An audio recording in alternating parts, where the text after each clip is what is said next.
X words give the highest responsibility to the importer. But here, in deliver duty pay, it gives the highest responsibility to the exporter.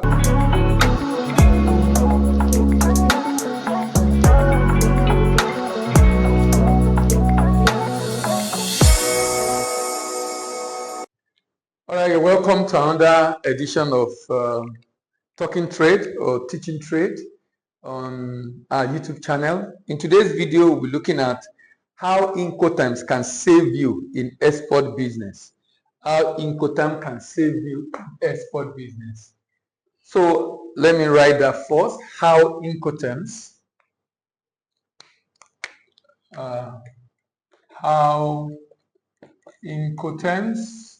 can save you in export business. And the focus of the conversation is on that word, Incoterms. I'm sure some of you listening or watching this video probably hearing about this for the first time. How Incoterms can save you in trade business, actually. In trade business. It doesn't mean export. In trade business. How Incoterms can save in trade business. I'm not sure if I'll be able to exhaust the whole of Incoterms in this video, but let's see how it goes. How Incoterms can save. So let's define Incoterms first. Incoterms is international commercial terms. Incoterms is international commercial terms. Now, what's international commercial terms? International commercial terms are terms that separate transaction cost and risk between buyer and seller in international trade transaction.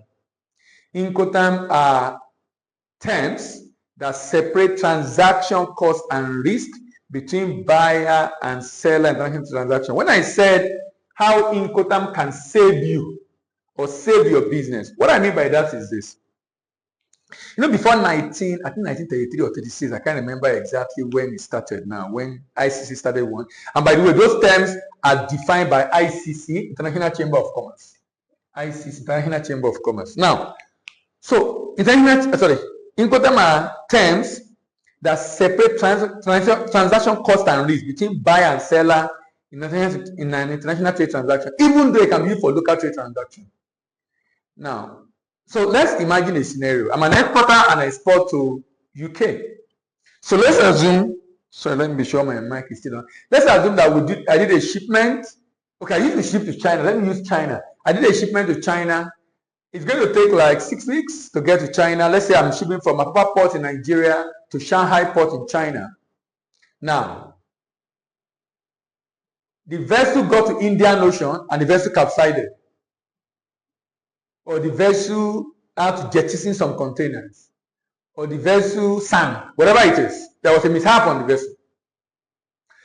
The vessel has left Nigeria. It has not arrived in China. Who has lost money?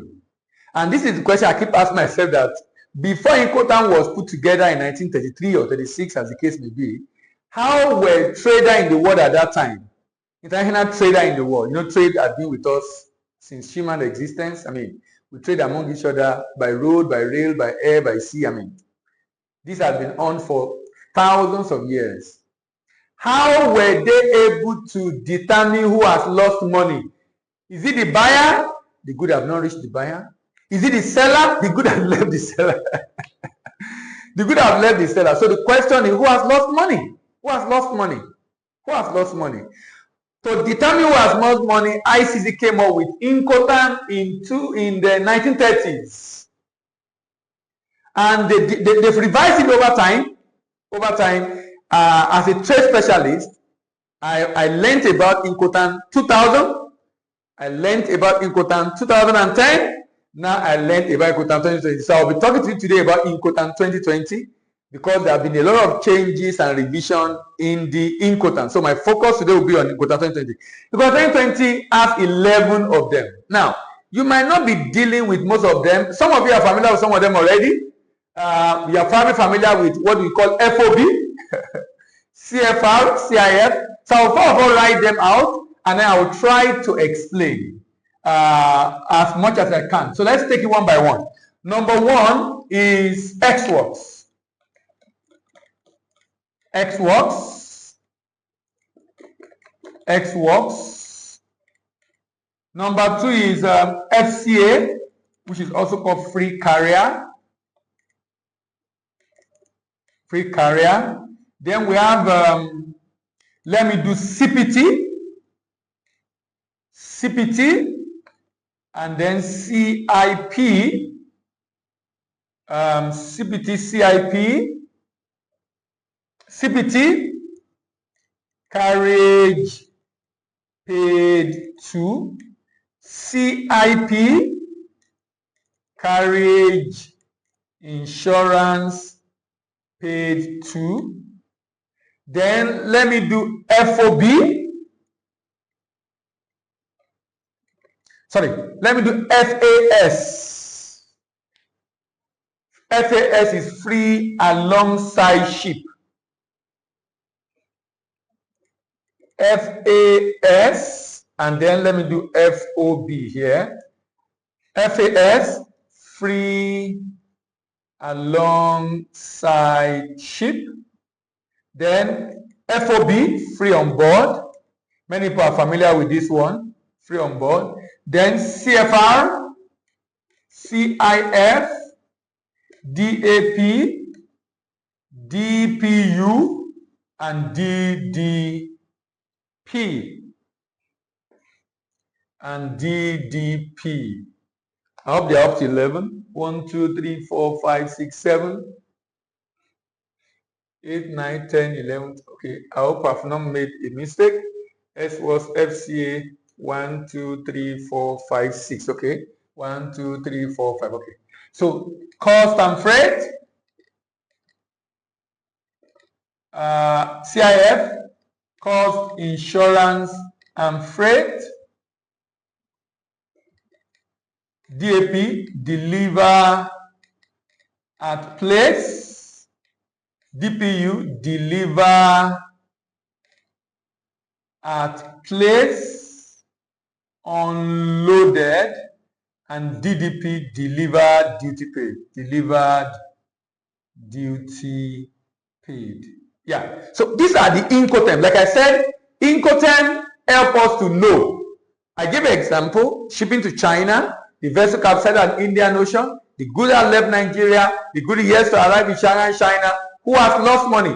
Incoterms let us to know who has lost money. That's why the topic is how Incoterms can save you in export business or save your export business trade. How Incoterms can save you in export business. How does it save you? It defines transaction cost and risk between buyer and seller in an international trade transaction. It defines transaction cost and risk between buyer and seller in international trade transaction. So I will start with X-Works. X-Works and DDP are almost opposite. X-Works favor the exporter and give the highest responsibility to the importer. DDP favor the importer and give the highest responsibility to the exporter. In X-Works, what happened in X-Works? In X-Works, the exporter is in his warehouse, only prepare the goods, put it inside a package it and put it in his warehouse. The importer will be the one to come into the warehouse, pay for the goods, load it on the vessel, load it on the truck, and move it to its destination.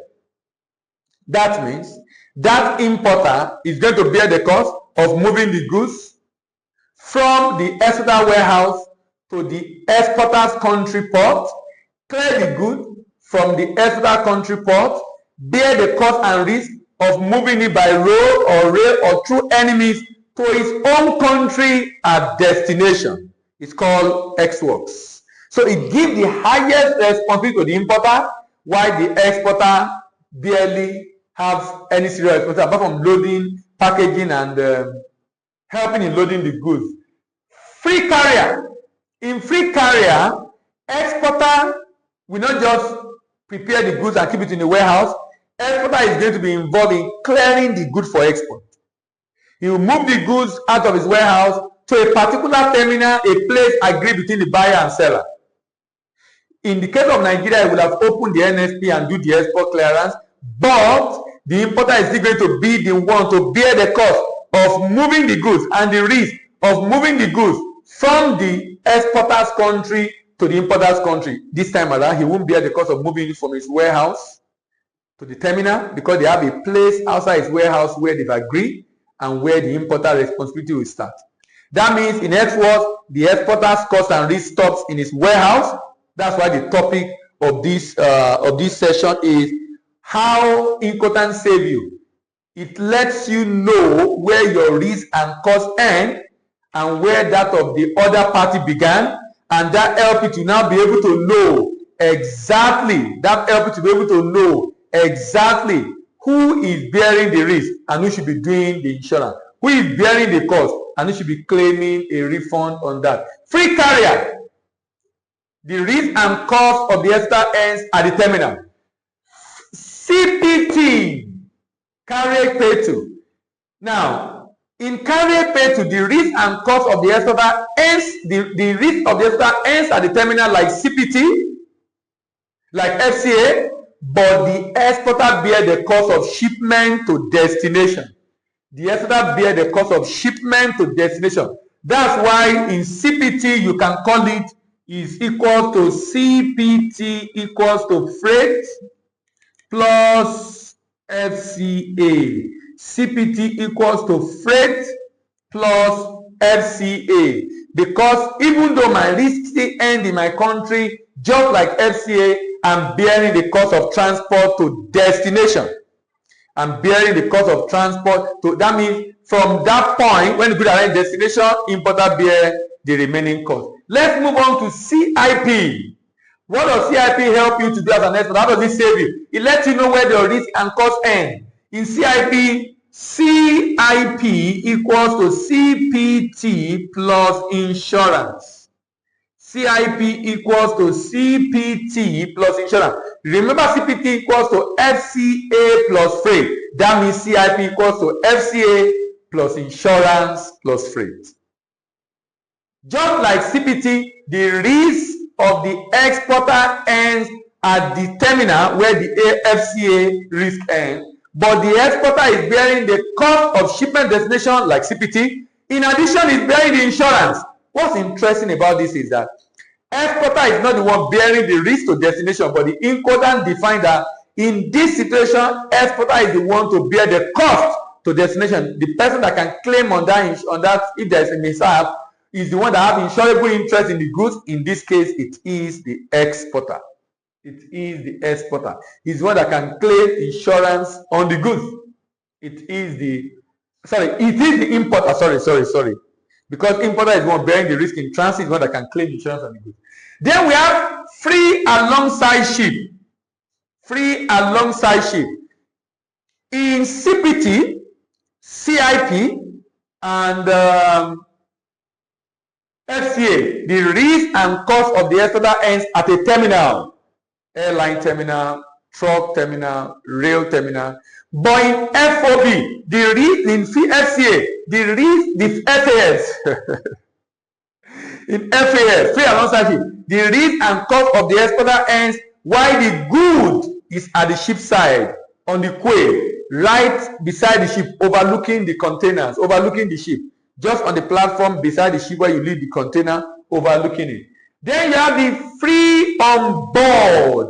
Free on board. Instead of the risk and cost of the exporter to end at the ship side, the risk and cost of the exporter ends while the goods are on board the vessel at the port of loading.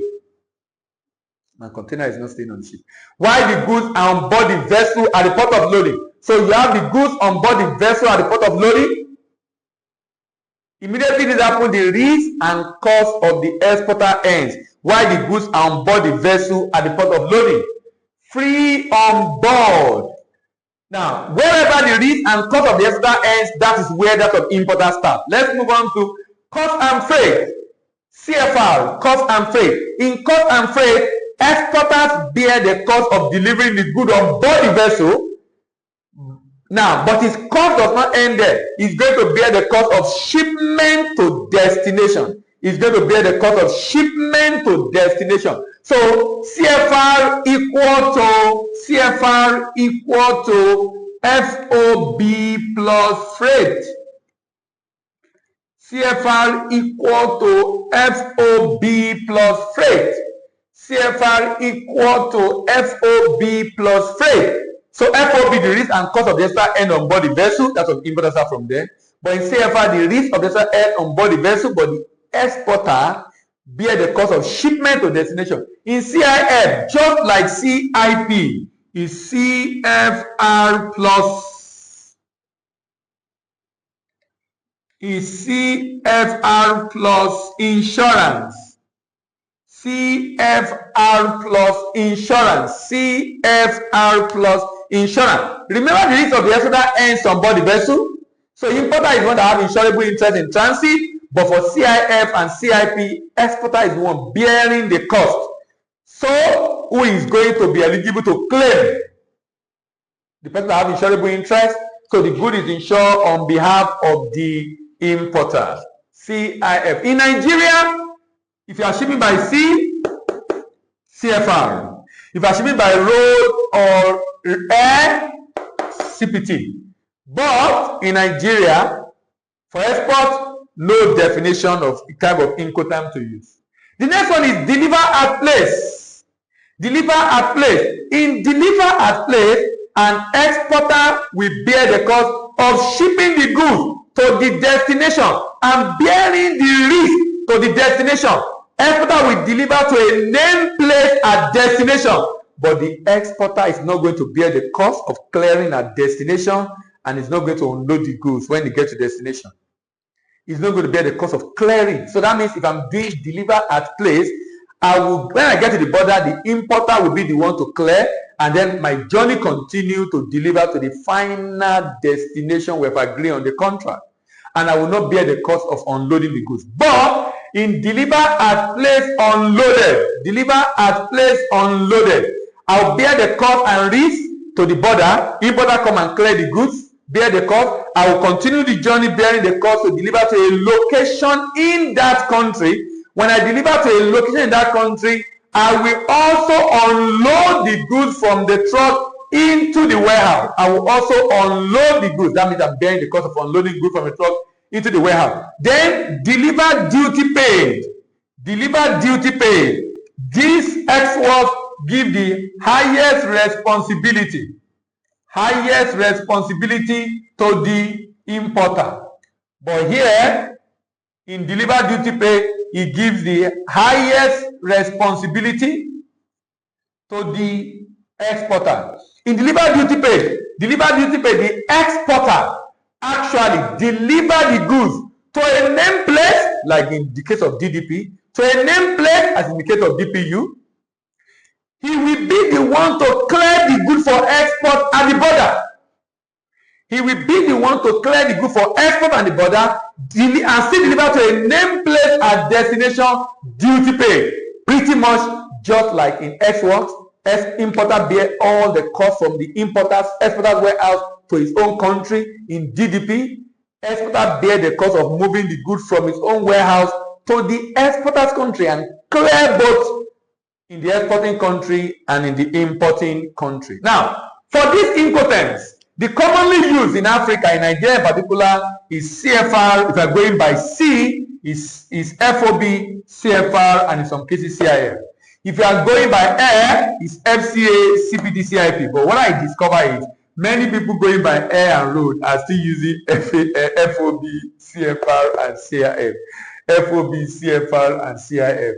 Unfortunately, because of ignorance. It's when there are issues, people are able to know the importance of some of these terms, because these are terms that will be on your contract. They must be on your contract because they influence the pricing.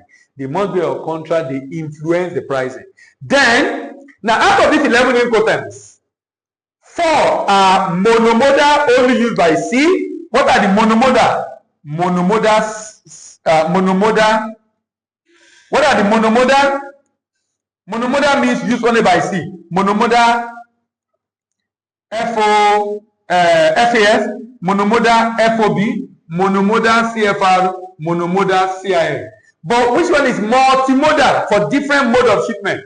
Multimodal F what? Multimodal FCA, multimodal CPT, multimodal DDP, multimodal DPU, multimodal DAP. Whenever you have a bill of lading that is shipped on FAS FOB, you can easily know, because such bill of lading will have freight collect, because in FAS and FOB, importer pay freight. In fact, in FCA, FAS, FOB, importer pay freight at destination. In FCA, FAS, FOB, importer and exports, FCA, FAS, FOB, exporter is not the one paying freight. Importer often pay freight at destination. So most of the time you see on the bill of lading or airway, you see freight collect.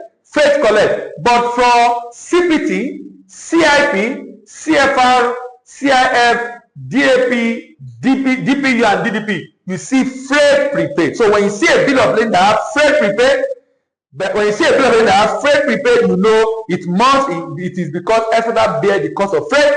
In freight collect is because importer bear the cost of freight.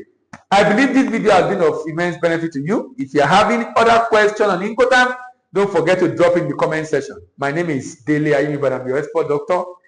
Bye-bye. See you in the next video, and bye for now.